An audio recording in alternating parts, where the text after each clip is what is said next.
কত সুন্দর দেখতে আমাদের গ্রাম বাংলার মাঠঘাট। আমি সেটাই দেখাচ্ছি আপনাদের।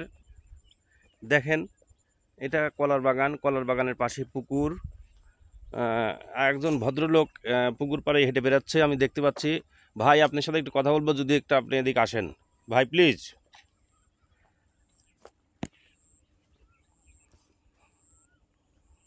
এই যে মাঠের মধ্যেই কত সুন্দর পুকুর। আচ্ছা ভাইজান, আমি একটা জিনিস দেখতে পাচ্ছি যে এখানে কলা গাছ, অর্থাৎ কলা পানি কাগজ না বস্তা দিয়ে ঢেকে রাখছে। ঢেকে রাখার কারণটা কি আপনি কি একটু বলতে পারেন? আসলে কেন কলা গাছ, দেখেন প্রত্যেকটা কলা ঢেকে রাখা হয়েছে। আপনার পরিচয় দিয়ে আপনি একটু বলেন তো, আসলে কলাটা কেন ঢেকে রাখা হয়েছে? ধন্যবাদ। আমি তৌকির আহমেদ, বাড়ি আমার কুষ্টিয়ার প্রাণকেন্দ্র মজমপুর এলাকায়। কুষ্টিয়া মজমপুর এলাকায়। মজমপুর এলাকায় এই তো ব্যাপারে কি আপনি জানা আছে কলা গাছ কেন ওইভাবে আপনি ঢাকা হয়েছে? যে বিষয় আছে আমাকে প্রশ্ন করলেন যে কলা ঢেকে রাখা হচ্ছে কেন। জি। কলাটা হচ্ছে মূলত আমাদের একটা পুষ্টিকর ফলের মধ্যে একটা খাবার। জি।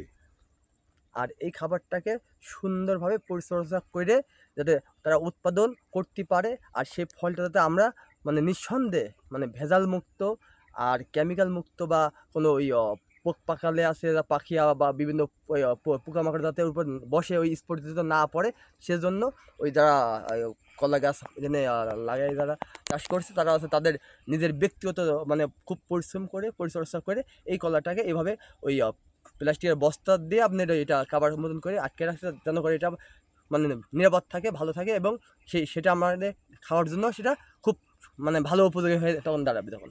ধন্যবাদ, ধন্যবাদ তৌকিরকে।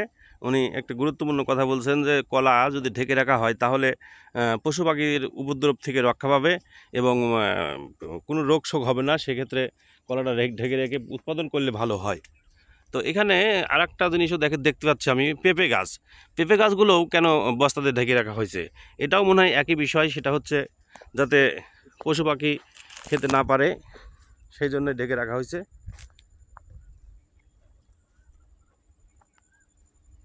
যে প্রত্যেকটা পেঁপে গাছ কেন যেন ঢেকে রাখা হয়েছে, আর কেন কি বিষয়টা তো একটু আগে আমি প্রকাশ করলাম আপনাদের মাঝে।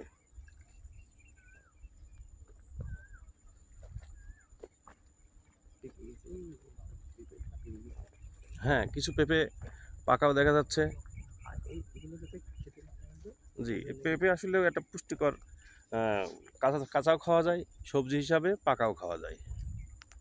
এই যে কত সুন্দর পেঁপে ধরে আছে। এগুলো মূলত হাইব্রিড জাতের পেঁপে হয়তো হতে পারে।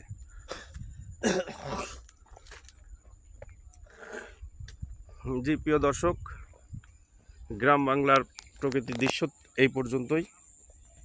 আপনারা সবাই ভালো থাকবেন, সঙ্গেই থাকবেন। ভালো লাগলে শেয়ার, কমেন্ট, লাইক করবেন, এই প্রত্যাশায়